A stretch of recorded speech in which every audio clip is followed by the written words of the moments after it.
So the question here that we're looking at is citing about an estimation, and to a point, it is an estimation. We're using a reference point, and we can look at it this way: that it's an informed estimation, that we're making comparison, and that's where some people see the difference is that it's really just about comparing. We're not really measuring. We're saying, is this point, or is this line longer in relation to another line?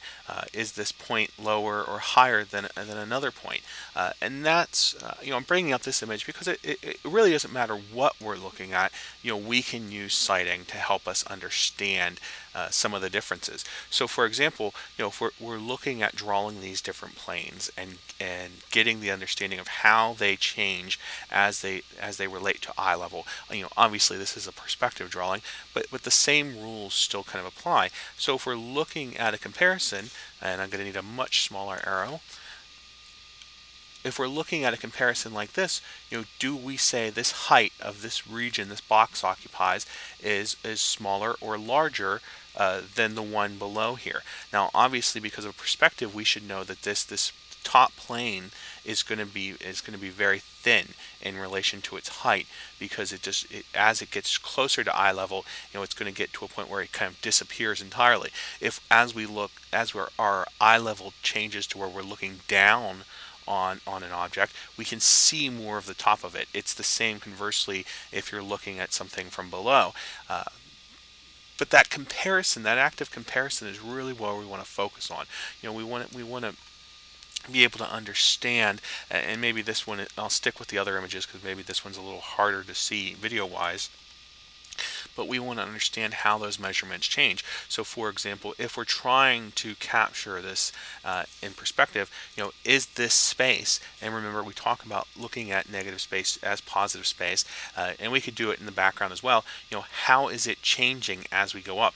Is it getting smaller? Well, slowly, and you can see that now that point is below the initial point. So that space starts to decrease. And those are the comparisons we're making. It's not as much of a measurement tool as a tool to make comparisons. And those comparisons are not just about size. As I think I mentioned initially, they're also about position. So how do we identify where this point is in relation to other points? And that's where some of these horizontal vertical guidelines can come in. Now we know that this point's lower, we know this point's higher, we can establish how much higher it is using that same method of comparison, but we go through that process.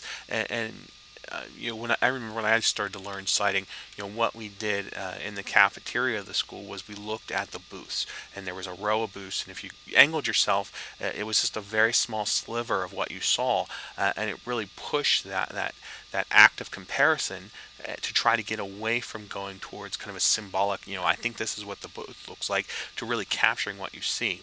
And in the extremes, in kind of foreshortened spaces, citing, that's going to really challenge these citing skills and challenge how much of the comparisons you're making. Because I don't want to. I don't want to ever, it seems like there's a little bit of misunderstanding that we think of it as a measurement, and we don't want to get into a point where we're making drafting images.